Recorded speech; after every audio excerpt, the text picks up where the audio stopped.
was the shutdown affecting Montana families? Well, MTN's Kaylee Collins spoke with two military spouses today, and she shows us how they're reacting to Democrats and Republicans not being able to compromise. When they reopen the government, we will continue the discussions. But those discussions are coming at the expense of local military members and their families. Brittany Vallejo, a Malmstrom Air Force Base military spouse and mother of two, believes the military is forgotten about a lot, especially in situations like this. We expect our military to always be the first ones to sacrifice their freedom, to sacrifice their civil rights in a lot of regards.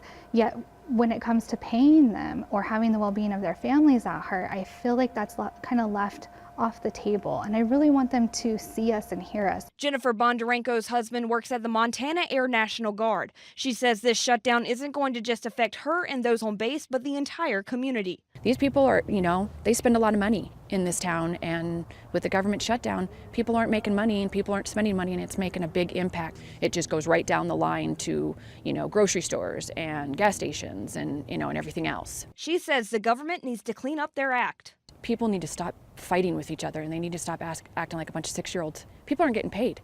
And Vallejo agrees. I don't feel that this is a Republican issue or a Democrat issue. I feel like this is a working together issue. In any other working job, when you're giving a 4-month extension to pass a budget, you're expected to have that figured out.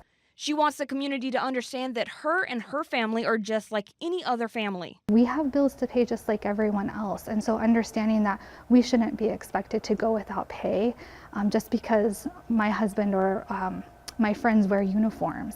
I don't think that that's a fair expectation. Bondarenko says it's all about the government picking the right battles. When it comes to people not getting paid and people not being able to feed their families, you need to maybe back down and say, okay, let's get this taken care of, and then we'll, maybe fight this one later. Vallejo took to Facebook in an open letter to congressional officials. She says the support of the community has been overwhelming.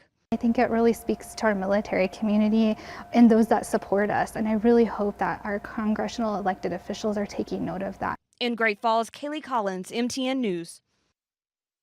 Vallejo's Facebook post has been shared over 700 times since being posted yesterday morning. It reads in part, "I challenge all congressional officials to try on a pair of their boots for one single day. Live in our life and look us in the eye and tell us you still want them to work for free."